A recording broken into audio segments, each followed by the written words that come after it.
بسم اللہ الرحمن الرحیم۔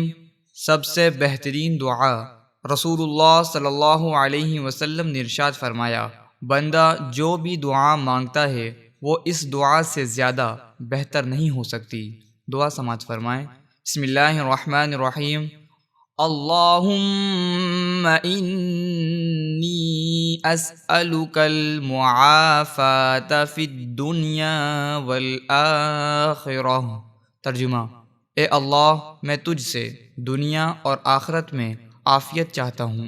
یہ روایت سنن ابن ماجہ کے اندر موجود ہے۔ اس مختصر سی دعا کے اندر آپ غور کریں کہ حضور نے تمام چیزوں کو جمع کر دیا ہے، یعنی دنیا کے اندر جس قسم کی بھی عافیت بھلائی ہے وہ اس دعا کے اندر شامل ہو گئی ہے، اور آخرت میں جس قسم کی بھلائی ہے وہ بھی اس مختصر سی دعا کے اندر شامل کر دی گئی ہے۔ کوشش کریں کہ اس دعا کو زبانی یاد کر لیں اور نماز کے بعد یا دیگر اوقات میں اس دعا کو مانگتے رہیں۔ اللہ تعالیٰ سے دعا ہے کہ اللہ تعالیٰ ہماری دعاؤں کو قبول فرمائے۔ آمین۔